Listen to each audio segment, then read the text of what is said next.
Perhaps the best definition on enlightenment is that you are the moment. Let me repeat that. Maybe you've never heard that before. Because people say that you are everything, you are nothing, you're beyond that, you're just a body or whatever. I'm saying all of that is the same in this moment. So you are the moment. This moment is what you are, expressing itself through you. You're not a separate entity, a separate part.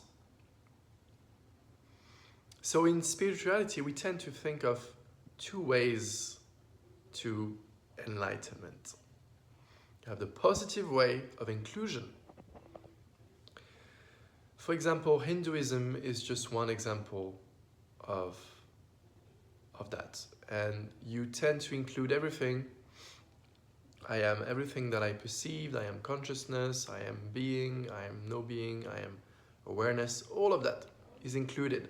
Because Hinduism is more of a positive religion, positive form of spirituality.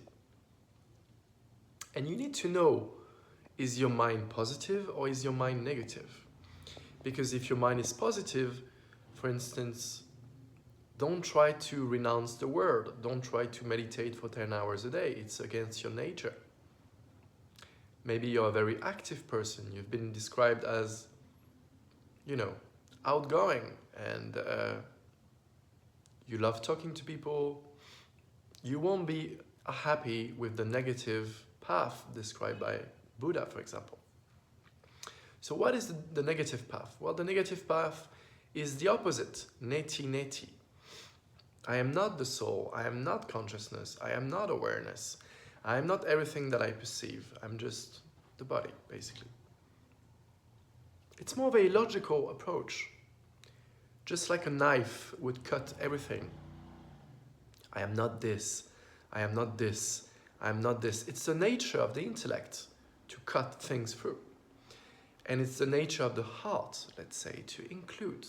So you could think of the positive path as the path of the heart, and the negative path as the path of the mind. One is feminine, heart. One is masculine, mind. Now, do these two can these two merge together at some point? Yes. They merge in presence. They merge when you disappear as a person on either of those paths, and you're just pure presence. And when you're pure presence, what you are is undefinable by the mind, because you are the moment.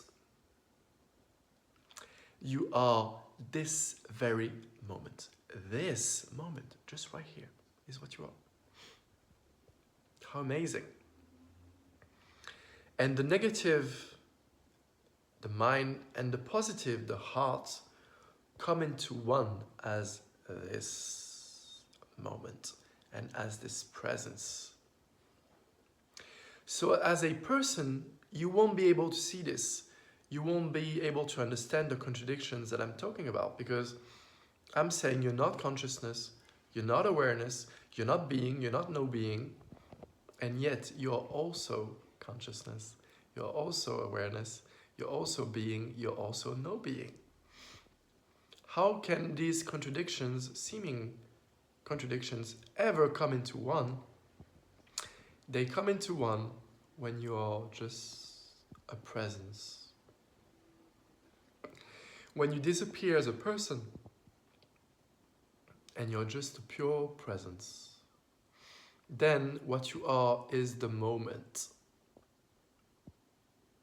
Not only you're not separate from the moment, I'll go a little deeper.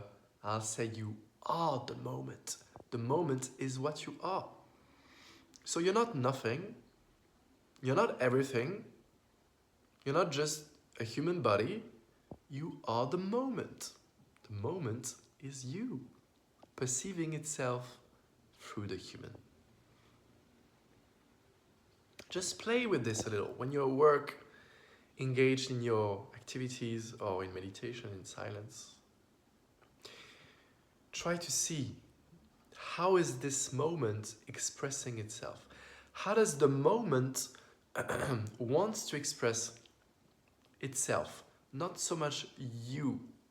And if you get a glimpse of that presence, of the moment, you're free. Then the orientation of your life is not in your hands, it's in the hands of the moment. And the moment is what you are, and the moment is the best description of what you are, of God, being, call it whatever you want. It has no name. It's beyond everything you'll ever know. It's the unknowable itself. It is just what it is. And you are that moment.